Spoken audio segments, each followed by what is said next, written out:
Greetings and salutations, my great people. It is your boy, known by the moniker, the one, the only, Blitz, Renegade, owner, founder, chairman of the one and only Royal Red Zone podcast channel, whatever you want to call it. And I am here, live and in the flesh, to do the Monday Night Raw review after Wrestlemania. Let's go, baby. If you're new to that channel, welcome on in. Hit that like button, hit that subscribe button, share it with a friend. And if you're old to the channel, thank you for all the constant support that you've been doing on this channel, helping me grow. Well, let's go. Let's just jump straight into it.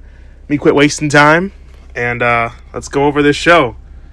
So they obviously, first thing in the show, they did a rundown from all the highlights of WrestleMania weekend. They did the little pre-show arrivals where the black SUV pulls up and out jumps Paul Heyman. He opens up the door for Seth Rollins. Seth Rollins is in a bright yellow outfit.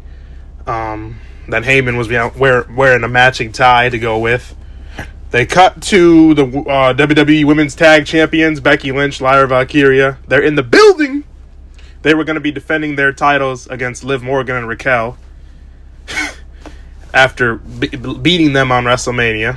Then they cut to the WWE Intercontinental Champion, Dirty Dominic Mysterio, and the Judgment Day without Finn Balor.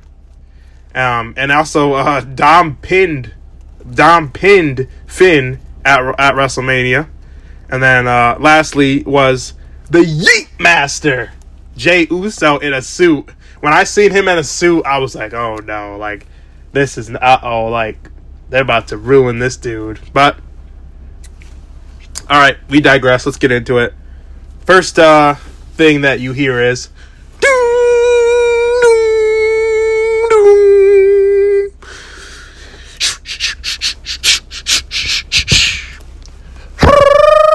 and then John Cena comes out. Everybody's popping, going crazy, even though they're supposed to be booing.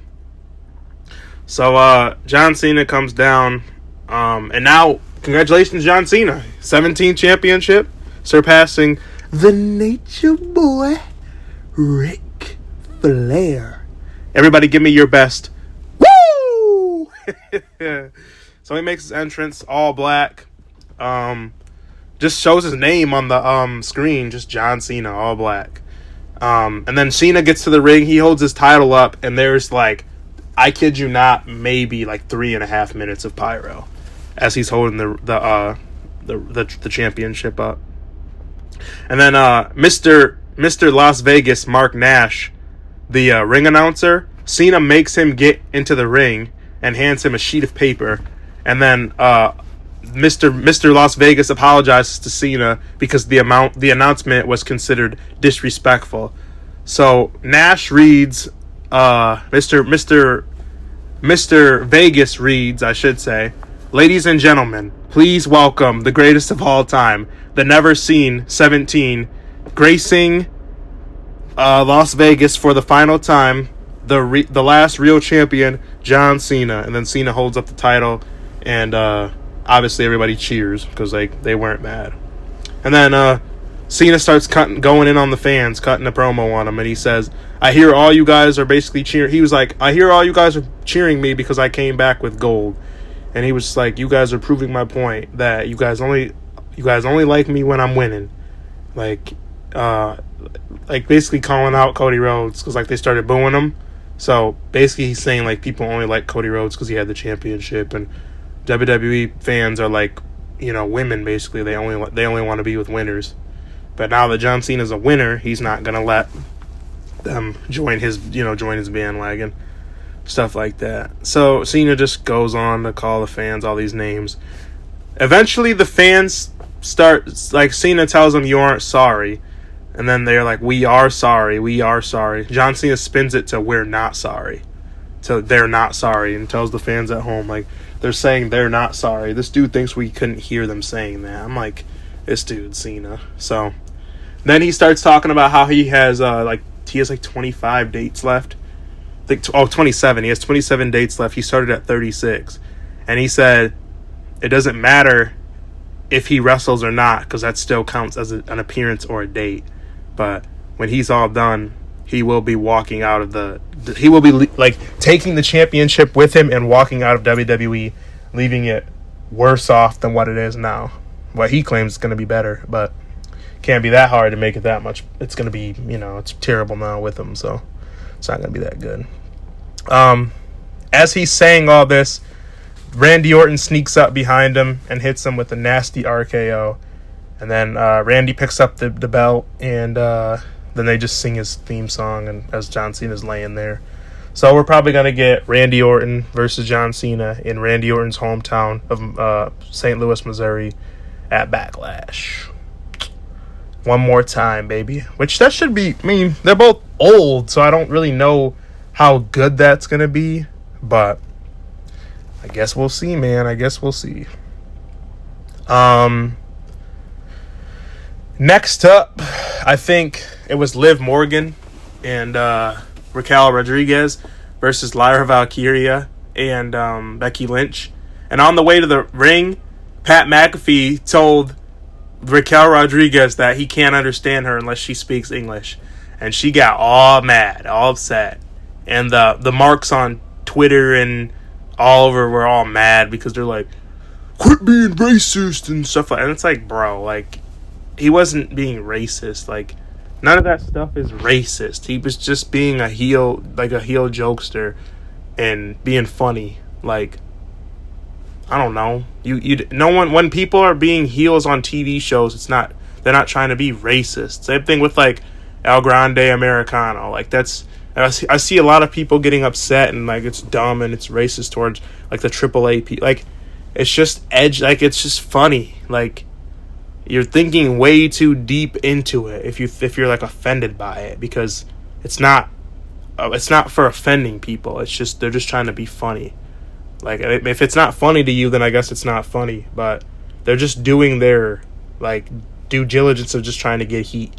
I don't know what, like, if you can't, I don't know how else are you gonna get heat if you can't, be a like a dickhead. Like, Paul Heyman was on ESPN going crazy over the airways, talking about Stephen A, talking about Shannon Sharp, talking about telling people that one guy he's getting deported. Like, that's just they're just having fun with the fans, dude. Like, we cannot like wrestling. Like, that's what wrestling is. That you cannot like wrestling and be sensitive and soft and think that stuff is offensive and racist. Don't be social justice warriors. Like, some stuff is just gonna have to let it fly because it's an entertainment medium. It's okay. Now, I'm not talking about the match, but basically, Lyra and Becky lose. They lose the match. So there was no sense in returning Becky, coming back, winning the titles, and then losing them back the next day. So, and then the funny thing is that I had a friend telling me that this isn't a Raw, like WrestleMania wasn't a Raw pay-per-view. Like, I was just saying it was literally just Raw and SmackDown disguised as a pay-per-view, and he's like, wrong. No, it's not. Those matches were so good. I'm like, bro, like, you're crazy. You are actually... And he gets mad because I call him a mark and stuff. Bro, he is a mark, dude. He listens to the silly, like, Wrestlemania podcast and Sam Roberts, and he listens to all those sickening marks, and I'm like, dude... He calls me a hater, and I'm like, dude, I'm not hating on this garbage product. I told him, you don't watch the product week to week like me. He doesn't even tune into the product week to week, but he has the audacity to be mad at me because I want this to be better. You don't even watch it. So how are you going to tell me that WrestleMania isn't Raw disguised as WrestleMania? WrestleMania was dog water. Terrible, but whatever. Like I was saying, they broke up. Becky turned on Lyra, and that was it. Next up was The New Day. Yeah, The New Day came out they were with Karrion Kross backstage, and Karrion Kross is like the locker room. I don't know what he is. He just like is going around inspiring people, like telling them to go do stuff. And it's like, dude, what have you done? So I thought that was funny. So Kofi and Xavier come out, and they're like, thank God for the New Day, and they're like going off celebrating their New Day, their tag team champions, which could have happened on SmackDown. Nobody, the half the arena was asleep during that. But then Alpha Academy and Maxine Dupree come out, and she's cutting a promo on the New Day and said the last time you guys fought against Tozawa and Big Otis, they beat you in a minute. She's calling them the Minutemen. So they have the match. Adam Pearce comes out and tells them, yeah, let's have this match. Then all of a sudden, freaking Rusev comes out. Miro, I think his name was Miro in AEW, but Rusev comes back. And people are like stroking this off. Like, he came and interrupted tag team, like a mid-card tag team match. How's that? Like, why are we getting celebratory about that? Now, if he had come back and interrupted, like, Drew McIntyre, Damian Priest, like a Braun Breaker, like a Penta Dominic Mysterio match, I would be excited about that. Or if he comes on SmackDown and, like, interrupts LA Knight's match, that's something to be excited about. Something in the mid-card. Bro interrupted a complete tag team jobber segment, and people are like, oh my god, Rusev, like, he's going to get fired again and be out of the company. That should tell you all you need to know, especially if HHH is booking him. Next up was a backstage segment between the Judgment Day. Dirty Dominic Mysterio was celebrating with his teammates, and out of nowhere, Finn Balor walks up and stares into the soul of Dominic Mysterio. And Liv Morgan had to get involved, and she was like, shouldn't we just be happy that he won? Like, Judgment Day has gold. He won it. And then Balor's still staring into his soul, and then all of a sudden Balor's like, what happens in Vegas stays in Vegas. And then I think he gives Dom a hug, and then that was it. And then next up, Io Sky comes out to the ring. She cuts a nice promo in Japanese, and all the fans hit her with the, you deserve it. You deserve it. But you guys want to hear something that's hilarious? She was already the champion. Can I let you in on a little secret? She had been the champion since, like, the Monday after Elimination Chamber. So yeah. I'm gonna just leave you with that. And then Stephanie Valkyrie comes out, and they have a match, and everyone's out. The jobbers and the neckbeards and all of them are just like, fight forever, this is awesome. They weren't even like, everybody was just like, they were going crazy, bro, going crazy.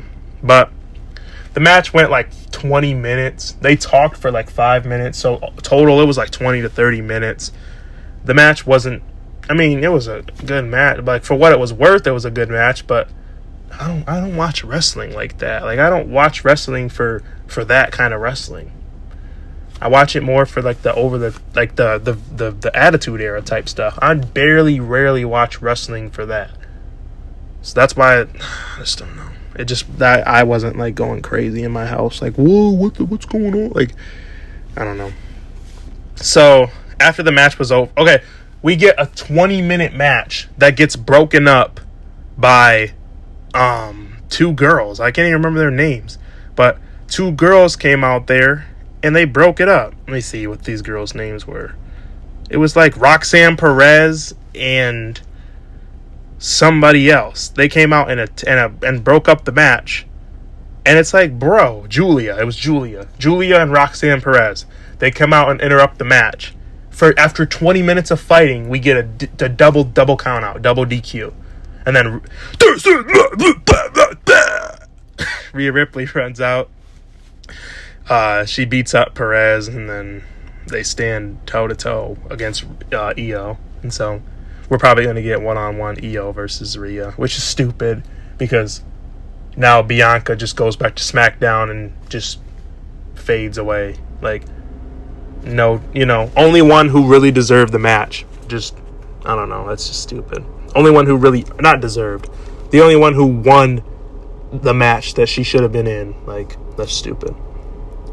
So, next up, World Heavyweight Champion, main event, Jey Uso. I thought it was hilarious. He opened up WrestleMania and he had on the little main event shirt. And I'm like, you mean open the show, Jey Uso? But they cut to a video package of main event Jey Uso, open the show Jey Uso, of him from a kid with some Malcolm Moore song.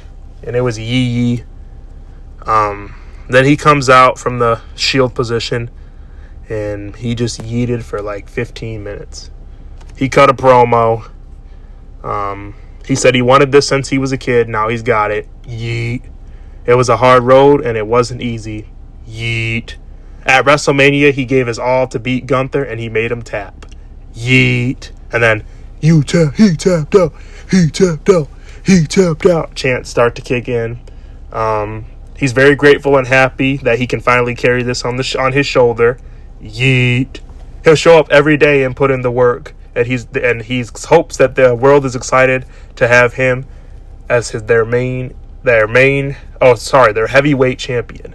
And then he said, if you're happy that Jey Uso is your world heavyweight champion, then let me hear you say, yeet. And then Sami Zayn music hits. Oh, oh, oh, oh, oh, oh, oh, let's go. He comes down there, and they just hug and kiss and yeet for like 20 minutes. And then Sami Zayn and Jey get on the rope. Sami gets off of the rope, looking at Uso like he's about to turn. And then Jimmy comes out. You hear, ooh, ooh, so. And he comes down to the ring and he celebrates with them. Then they start showing them all hugging and dancing and doing all that stuff backstage and just kissing each other, and it was goofy. After that, Kathy Kelly's interviewing Logan Paul. She asks him how he feels, sneaking out a win against AJ Styles. And Logan Paul's like, what do you mean? What do you mean? He's like, a win is a win. All that you need to know is I won. Then she asks, what's next for you, Logan? And Logan says, whatever the hell I want. So, yeah. Next up, AJ Styles did a backstage interview with Jackie Redmond. And he basically told her that losing to Logan Paul was a hard pill to swallow. And that Logan Paul always has to have help. He can never do it on his own. Then Karrion Kross comes up. And Kross says that Styles is one of the best in the WWE, and he literally just got pinned by Logan Paul. And then Styles says that he hated the person he's seen in the mirror for the last couple years, and he said that he didn't want to have to hit Logan Paul with the brass knuckles. And Kross said he should have, because then he would have won. And I'm pretty sure Kross and Styles are probably just going to have a match next week or something stupid like that. So, yep. Basically, they want Kross wants AJ Styles to turn heel. But what does Kross do? What does Kross do? Why didn't Kross do something to come out there and, help AJ win? I don't know. That was just weird. Next up, we have, I think the next match. Oh, no, that wasn't next. What was next was the ring general came out to the ring. And this was some goofball boo-boo doo-doo. So I thought it was funny, but other than it was funny and it was a good look, it was cool, but it wasn't a good look. It was just a funny spot. So I'm just gonna break it down. The ring general Gunther is yelling at Michael Cole and Pat McAfee. Cole stands up and says, "I'm just doing my job," and he said he was talking trash to Gunther, saying, "I'm not the one who tapped out." So Gunther knocks off Cole's headset. And then McAfee's like, "Hey, chill out. What are you doing putting your hands on Michael?" And then he pushed the hell out of McAfee. Gunther shoved him so hard, and then he grabbed Michael. He grabbed him from the back, no diddy, and he starts trying to put him in the sleeper hold. And then McAfee runs up and punches Gunther in the face. And then they stand there for a minute. They just stand there looking at each other for a minute. And then all of a sudden, Gunther grabs McAfee, puts him in a chokehold, and the fans are just chanting, F you, Gunther, and you tapped out. And he's just got McAfee in a chokehold for like 5 minutes. And the security is like stopping Pat McAfee's team and his friends. He's like the Pat McAfee show boys, like D-Bud and Tone Diggs and Ty Schmidt and Boston Connor. He's like, and Foxy. He's stopping all of them, the security, like Jason Jordan, like the real security, the ones who come out every week, Jason Jordan, Jamie Noble, J&J Security. They all are just like stopping McAfee's boys, and then Gunther's literally choking out McAfee, and they're just letting that happen. So that security was looking so incompetent. McAfee was struggling to catch his breath. They took him to the back with the team doctor, and then apparently they took him to a local medical facility, not mental. They took him to a local medical facility, and Joe Testicles Test came out, took over commentary. We literally had 2 Michael Coles out on commentary. The same, color person. It literally just be like having the same, like a color, like, you know how they have the analytics person and then they have the color commentator? They're both, like, the analytics person is the one who adds to what the color person says. So we just had 2 color commentators, 2 people breaking down what was happening. And they're just 2 boring guys, like, So Pat McAfee goes in the back in the trainer's room, and Pierce tells Cole take the night off. But Cole says and he also said Cole was like, Gunther might have broken my... Bro, there was nothing wrong with your nose. He didn't break your nose, dude. And then Michael Cole goes back out. All the fans are cheering like Michael Cole's going to do something to Gunther. Like, come on now. Cole makes his way back to the ring. And he basically starts talking about the LeBron James Stephen A thing. He's like, we can't let these athletes bully us. Like, these athletes are just so soft and sensitive. How can we do our job if these athletes are going to come up and put their hands on us? And I thought it was funny because I knew when I seen that they were probably going to pivot to that angle. Like, because there's been so much realism in WWE lately. Like, they've been doing so much stuff that, like, actually ties into the real world. And it's funny because my girlfriend's mom and her family the other day were asking me, like, why I watch WWE. And, like, they were, like, almost, like, looking down on me because I watch WWE. And I'm like one of the main reasons that I feel like I'm, like, not here, like, on this earth, but, like, a lot of us are here because of a lot of the things that we see in WWE. Like, you accidentally may say something or do something during your day or during your week that is rooted into WWE. With guys like Hulk Hogan and The Rock and John Cena and Stone, like, just those 4 guys alone. And then there's, when you go think about, like, the Booker T's and the Ultimate Warriors and the Vince McMahon, like, if you just start thinking about all the people in WWE and all the sayings and slogans and stuff, a lot of that stuff is rooted into WWE. And a lot of that, it's a really good entertainment medium. WWE, I got to give credit to Triple H. When he did that voiceover for WrestleMania Night 1, he was right. Like, WWE is everywhere. WWE's in stores, it's in games, it's in movies, it's in show. Like, there is some part in entertainment, in fashion. There is some part of WWE in almost everything that we do in life.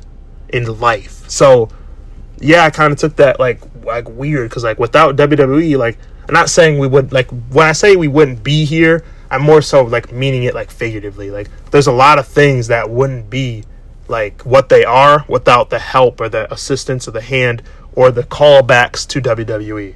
So, just watch what you say about, WWE sometimes, because especially the older WWE, there's a lot that is rooted into that.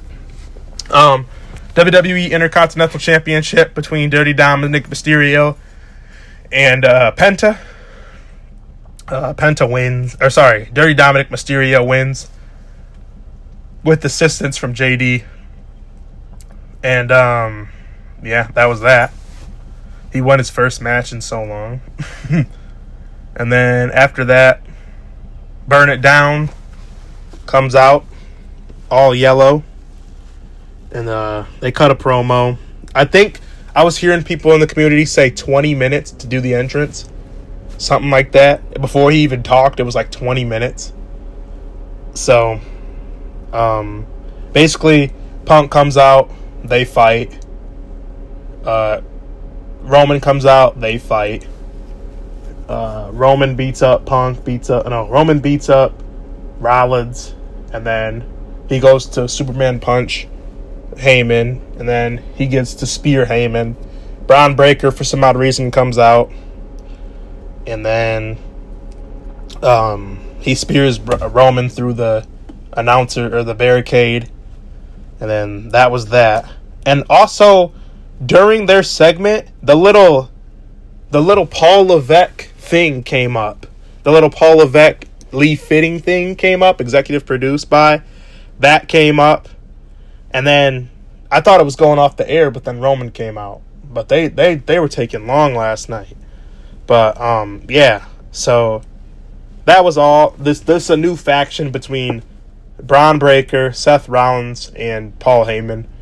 And they're going to need a girl or somebody. Well, obviously Paul won't be wrestling, but they're probably going to need somebody else.